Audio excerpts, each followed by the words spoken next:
నమస్తే, welcome to Leo. మనతో ఉన్నారు సీనియర్ జర్నలిస్ట్ కనకదుర్గ వడ్లమణి గారు. మేడం నమస్తే. నమస్తే అండి. వైఎస్ జగన్మోహన్ రెడ్డి చేసిన కుట్రలకి రెండు రాష్ట్రాలు అంటే అటు తెలంగాణ కావచ్చు, ఆంధ్ర కావచ్చు, ఈ రెండింటి మధ్య కూడా ఒక చిచ్చు పెట్టాలని ప్రయత్నించాడు. దాని మీద ఇప్పుడు డిస్కషన్ జరుగుతుంది. అటు ప్రొఫెసర్ నాగేశ్వర్ కావచ్చు, ప్రకాష్ రాజ్ కావచ్చు, ఇలా పవన్ కళ్యాణ్ పైన చేస్తున్న దాడులు, దీనికి సంబంధించిన విమర్శలు ఇవన్నీ కూడా చూస్తున్నాం.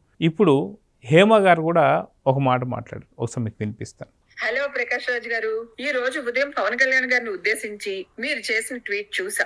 మనసు చివుక్కుమంది. పవన్ కళ్యాణ్ గారిని దొర అని సంబోధించడం వెనక మీ వెటకారం అర్థమవుతుంది. తెలంగాణ ప్రాంతంలో దొర అనే పదాన్ని ఏ ఉద్దేశంతో వాడతారో మీకు తెలియంది కాదు. పవన్ కళ్యాణ్ గారిని రాజకీయంగా విమర్శించండి, తప్పులేదు. కూటమి ప్రభుత్వం విధానాల్ని, జనసేన నిర్ణయాల్ని కూడా విమర్శించండి, తప్పులేదు. కానీ వ్యక్తిగత హననం చేయడానికి ప్రయత్నించకండి ప్లీజ్. పవన్ కళ్యాణ్ గారి ఎత్వత్వం ఏంటో మీకు తెలుసో లేదో కానీ కోట్లాది మంది ప్రజలకి తెలుసు. మీరు చదవరి కదా. గతంలో ఈ తరహా విమర్శలు చేసిన వాళ్ళు ఏమైపోయారో చరిత్రలో చదవండి, మీకే అర్థమవుతుంది. ప్రకాష్ రాజ్ గారు, మీతో నేను చాలా సినిమాలు భారీగా యాక్ట్ చేశాను. మీరు ఈ రోజు షూటింగ్ వస్తానని డేట్ ఇస్తారు. మేమందరం పొద్దున్నే మేకప్ వేసుకుని రెడీ అయిపోయి కూర్చుంటాం. ఇంకా వస్తారు 10 నిమిషాలు వస్తారు, గంటలు వస్తారు, లంచ్ తర్వాత వస్తారు, ఇట్లా. సో చూశారు కదా హేమ మాట్లాడిన దానికి మీ రిప్లై ఏంటి? హేమ చాలా చక్కగా నవ్వుతూనే సెటైరికల్గా ప్రకాష్ రాజ్కి కౌంటర్ ఇచ్చారు. అంటే మీరు విధానపరంగా మీరు ఏమైనా ఉంటే మీరు విమర్శించవచ్చు, కానీ మీరు ఏ రకంగానూ పవన్ కళ్యాణ్కి సాటి రారు అనేది చెప్పారు. ముఖ్యంగా పవన్ కళ్యాణ్ గారి గురించి మీరు కోట్లాది మందిని అడగండి, మీరు ఫస్ట్ ఆయన గురించి చదివి తెలుసుకోండి అని చెప్పి. అంటే పవన్ కళ్యాణ్ ఎటువంటి వ్యక్తిత్వం కలిగిన వ్యక్తో అందరికీ తెలుసు. అంటే అసలు ప్రకాష్ రాజ్ లాంటి వాళ్ళు చేసే విమర్శల్ని మనం పట్టించుకోవాలి. అంటే ఆయన మాట్లాడతాడు. ఆయన ఇప్పుడు నేను నిన్న కూడా అన్నాను కదండి, ఆయన జస్ట్ ఆస్కింగ్ అంటూ ఉంటాడు, కానీ ఆయన అడగాల్సినప్పుడు ఎప్పుడు జస్ట్ ఆస్కింగ్ అడగాలో అప్పుడు అడగడు. రౌండ్ టేబుల్ సమావేశం పెట్టి ఏదో భావ ప్రకటన స్వేచ్ఛ నాకు లేకుండా పోయిందని ప్రొఫెసర్ అన్న, ప్రొఫెసర్ చుట్టూ ఉండేవాళ్ళు పవన్ కళ్యాణ్ని బూతులు తిట్టినా మరి ఆ రోజు ఎందుకు ప్రశ్నించలేదు? గద్దర్ గురించి ఇంతమంది మాట్లాడుతున్నారండి.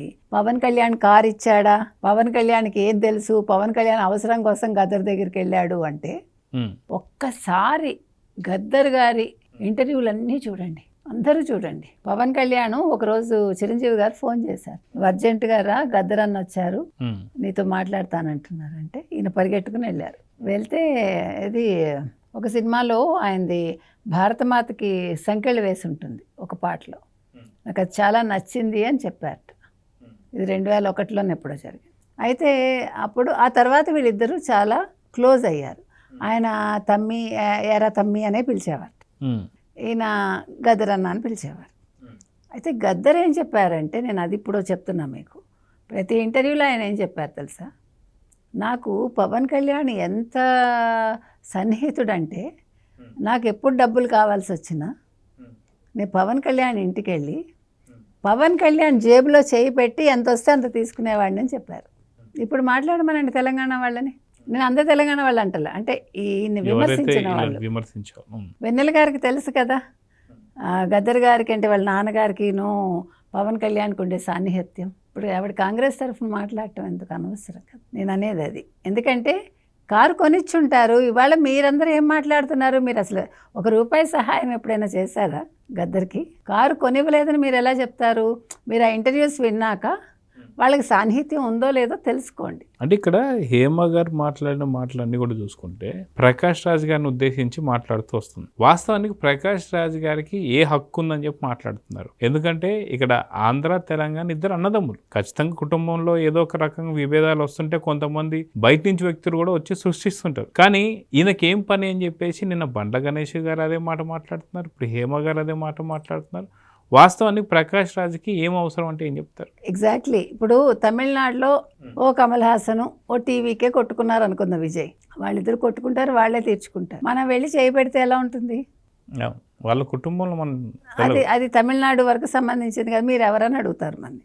అదేవిధంగా కర్ణాటకలో ఏదైనా వచ్చింది అనుకుందాం, అప్పుడు మనలాంటి వాళ్ళు వెళ్ళి మాట్లాడితే కన్నడ వాళ్ళు ఊరుకుంటారా?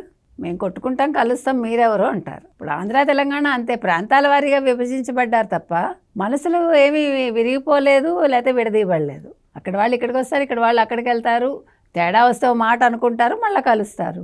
ఏముంది అందులో? ఇప్పుడు నిన్న సిపిఎం ఏముంది, ఇది ఇక్కడితో వదిలేద్దామంది. ఎందుకు మా మీద ఎందుకు మాట్లాడుతున్నావు పవన్ అన్నారు. కాంగ్రెస్ దయాకర్ ఏమన్నారు, అతను ఎవరిని అనలేదు, అటు రేవంత్ రెడ్డిని అనలేదు, ఇటు కేసీఆర్ని అనలేదు, ఈ ఇష్యూ ఇక్కడితో వదిలేద్దాం ఇంకా అన్నారు. అన్నాక ఇంకా మీరు మాట్లాడేటువంటి రౌండ్ టేబుల్ కాన్ఫరెన్స్లు పెట్టుకుని, ఇప్పుడు ప్రొఫెసర్ కూడా ఏం మాట్లాడలేదు. పవన్ కళ్యాణ్ మాట్లాడాక ఏమన్నారు, మీరు తెలంగాణ ఇష్యూస్ మీద కొట్లాడతానంటే అక్కడ ముందు వరుసలో ఫస్ట్ ఉండేది నేనే అన్నారు.